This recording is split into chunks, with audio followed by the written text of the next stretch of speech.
Salut tout le monde, j'espère que vous allez bien. Aujourd'hui, on se retrouve pour une nouvelle vidéo. On va parler de comment payer soi-même ses études au Canada. Donc, la vidéo s'adresse à qui? S'adresse aux étudiants internationaux qui sont déjà arrivés au Canada pour cette session, soit la session d'hiver 2023, ou qui prévoient venir étudier au Canada en septembre 2023 et se demandent si, une fois arrivés au Canada, ils pourront payer eux-mêmes les frais de scolarité, parce que bien évidemment les frais de scolarité pour les étudiants étrangers sont très élevés, et donc il y a certains qui ne voudraient pas continuer à demander de l'aide de leurs parents pour pouvoir payer leurs frais de scolarité. Donc c'est de ça que nous allons parler dans cette vidéo, et je tiens à vous préciser que les informations que je vais vous donner dans cette vidéo proviennent de mon analyse personnelle compte tenu de ce que j'observe selon les types d'emplois que les étudiants étrangers vont préférer, les différentes dépenses, parce que moi-même je suis passée par là et je suis par là. Je suis encore un peu dans ce mood là encore, ok? Donc ce que vous devez savoir, c'est que oui, vous pouvez payer vos frais de scolarité vous-même une fois arrivé au Canada, mais ça ne sera pas dès la première année. Pourquoi? Parce que la première année, il y a beaucoup de choses, il y a beaucoup de dépenses à faire. Premièrement, il faut que tu payes tes premiers frais de scolarité. Tu n'as pas encore commencé à travailler. Ensuite, il faut que tu te trouves un logement que tu vas devoir payer. Il faut que tu meubles ton logement. Il faut que tu ailles t'acheter à manger. Jusque-là, tu ne sais pas encore qu'est-ce qui est cher, qu'est-ce qui n'est pas cher.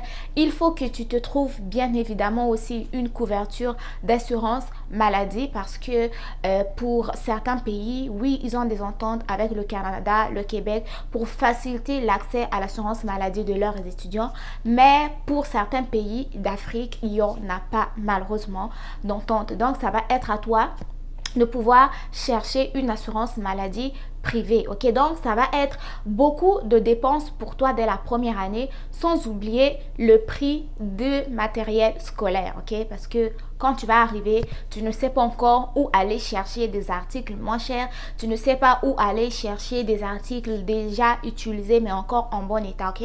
Donc la première année, ça va être vraiment difficile pour toi de t'installer comme il faut, ok?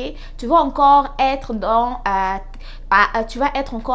en train de chercher tes repères, en train encore de t'installer. Tu as trop de choses. Bien que tu vas commencer à travailler, tu ne sais pas encore comment faire des bons deals pour économiser et avoir suffisamment d'argent pour tes dépenses personnelles et aussi pour tes frais de scolarité.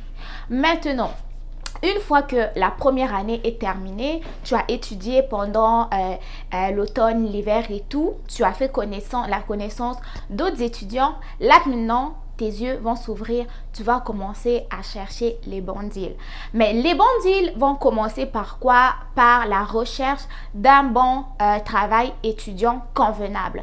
Quand je parle d'un bon job étudiant convenable, c'est quoi? C'est un job étudiant qui te rémunère un bon salaire qui te donne un bon taux horaire, donc le salaire par heure, et aussi donc qui va te permettre que à la fin du mois, une fois tes dépenses personnelles terminées, il te reste suffisamment assez d'argent pour pouvoir économiser pour ta session prochaine.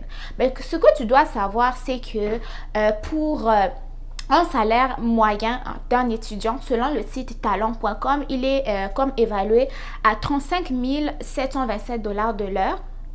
Par mois, pardon, soit 17,89 $ de l'heure. Ok, je recommence. Le salaire d'un étudiant moyen en 2023 s'élèverait à 35 727 $ par année, soit 17,89 $ de l'heure. Or, avec ce salaire-là, ça c'est le salaire d'un étudiant moyen, c'est-à-dire un étudiant canadien, un étudiant citoyen permanent. Mais pour un étudiant étranger, ce salaire-là de 17 $ de l'heure, là, moi je pense que c'est peu. Si déjà, tu dois payer une session d'environ 11 000 $ par session, donc ça te fait presque 22 000 par année, ok? Donc avec un salaire de même, je pense que ça va être un peu plus difficile pour tenir le bout. Donc, moi, ce que je te recommanderais, ça serait quoi? D'aller vraiment trouver un job étudiant qui te rémunère au moins à partir de 20 dollars de l'heure, ok? À partir de 20 dollars de l'heure. Et ces types d'emplois-là, tu ne vas pas les trouver dans des emplois généraux. Ça va être la plupart du temps des emplois qui sont dans ton domaine d'études. Raison pour laquelle je vous encourage la plupart du temps à postuler dans des jobs étudiants qui sont dans votre domaine.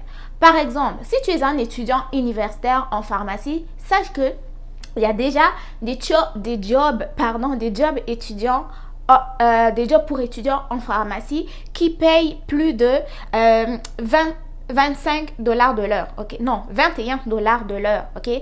21,26 dollars de l'heure. Ça, c'est un salaire d'un étudiant en pharmacie, ok, par heure. Donc, si tu as 21 dollars de l'heure, donc tu es déjà au-dessus de la moyenne qui était de 17,89 dollars de l'heure. Donc, essayez de trouver des emplois qui sont dans votre domaine parce qu'ils vont plus être payants, ok. Et ensuite, pour un étudiant, par exemple, qui est préposé aux bénéficiaires, lui, il va gagner jusqu'à 25,63 dollars de l'heure, ok? Donc, ça, c'est déjà beaucoup. Maintenant, il y a une petite, comment je pourrais dire, une petite chose.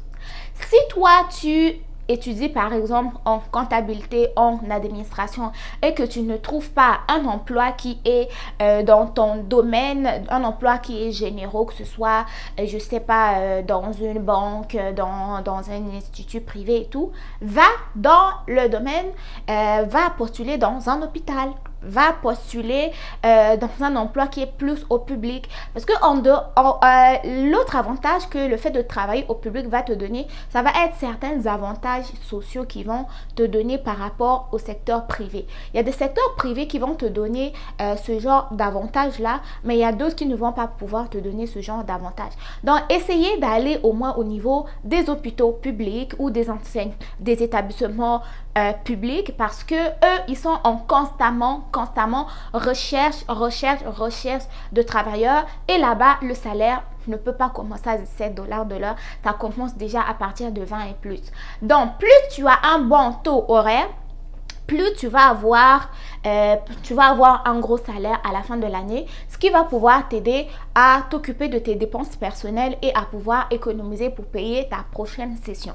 Donc ça va être mon plus grand je ne vais pas dire conseil parce qu'on va dire « Ah, tu n'es pas conseiller en emploi et tout ». Ma suggestion, parce que moi, j'étudiais dans le domaine de la santé et je travaillais dans le domaine de la santé. J'étais préposée aux bénéficiaires. Et à partir de quand tu fais ton cours, par exemple, en soins infirmiers, va travailler comme préposé aux bénéficiaires, ok? Là, après tes 1 an de formation, comme étudiante en soins infirmiers, tu peux travailler comme étudiant étranger en étant préposé aux bénéficiaires. Et vous savez que les étudiants étrangers n'ont plus l'obligation de travailler juste 20 heures par semaine. Vous pouvez travailler plus que ça, ok? Donc, ça, c'est un conseil que je vous donnerai. Ensuite de ça, il y a des choses aussi que tu dois faire pour t'aider à économiser cet argent-là que tu as durement gagné, et que tu veux conserver cet argent-là pour pouvoir payer tes frais de scolarité. Il y a certaines choses que tu dois faire parce que ces choses-là, si tu ne le fais pas, tu ne vas pas y arriver. La première chose à laquelle tu dois penser, c'est essayer de réduire les transports en commun. Prenez par exemple, si tu es dans une ville où il y a beaucoup de transports en commun, essaie de les utiliser le plus possible. Si tu as même une voiture là, moi je te recommanderais d'utiliser les transports en commun. Pourquoi? Parce qu'au Canada en 2023, depuis même 2022, le prix de l'essence a augmenté d'une façon incroyable. Ensuite, avec la voiture, il va falloir que tu payes l'assurance, que tu payes les plaques d'immatriculation. Donc, avec tout ça là, c'est beaucoup de dépenses qui peuvent t'appauvrir. Prends-toi une carte étudiante pour le bus, le métro, peu importe ce que tu veux, mais essaie de réduire tes frais de transport. Ensuite, il y a une chose que tu peux faire aussi qui peut t'aider, faire du covoiturage. Si tu as un ami avec qui vous êtes dans le même quartier et que vous allez à la même école, vous avez presque les mêmes horaires, essayez de covoiturer, c'est-à-dire voyager dans la même voiture et de temps en temps, tu peux payer l'essence pour lui ou vous pouvez avoir une entente, soit il veut que tu lui donnes 3 dollars par jour, 5 dollars par semaine et tout. Ça va réduire les coûts en termes de transport et en même temps protéger la planète, ok? Donc, le transport peut être aussi un problème pour t'empêcher d'économiser assez d'argent. En dehors du transport, on va parler de la nourriture. Tu peux économiser sur la nourriture pour avoir plus d'argent pour payer pour ta session. La nourriture, ce que tu dois savoir à ce sujet, évite trop d'acheter les aliments transformés. Les aliments déjà cuits là, déjà emballés que tu vas congeler là, ils sont très chers parce qu'on paye des taxes là-dessus. Or, si tu achètes la nourriture qui n'est pas transformée telle que les fruits, les légumes, la viande, le poulet, tu vas payer moins de taxes là-dessus. Non de surcroît, c'est bon pour la santé, mais ils vont coûter moins cher, ok? Donc, évite tout ce qui est produit surcongelé, tout ce qui est boîte de conserve, tout ce qui est restaurant 2 à 3 fois par semaine, parce que là, ça te fait dépenser beaucoup d'argent, ok? Donc, essaie de couper un peu à ce niveau. Une autre affaire que tu dois apprendre à faire, c'est que évite trop de dépenser de l'argent sur des vêtements, sur des chaussures toujours trop neufs. Oui, on veut être à la mode, mais on peut être à la mode aussi en économisant. Essaie d'aller dans les friperies. Les friperies d'ici, les vêtements sont très bien repassés, très bien conservés. Il y a des fois des vêtements qui sont neufs que tu vas retrouver en friperie. Il y a des chaussures, des manteaux qui vont être encore en bonne condition que tu peux retrouver en friperie. Et là aussi, ça va t'épargner trop de dépenses. Et la dernière chose, tes livres, tu n'es pas obligé de les acheter neufs. Tu peux les acheter usagés sur Internet, sur Facebook, sur Marketplace, partout, ok? Essaie juste d'aller vérifier avant d'acheter un livre neuf, ok? Parce que des fois, tu vas le trouver, le même livre, la même édition, déjà utilisée par un autre étudiant et tu peux économiser, voire 10 à 20 dollars dessus, ok? Donc, ça, c'était le conseil que j'avais à vous donner. Mais sinon, en essayant de suivre ces conseils, en essayant d'économiser un peu plus, oui, tu peux y arriver à payer ta session, ton année scolaire toi-même au Canada sans pour autant demander à ta famille, ok?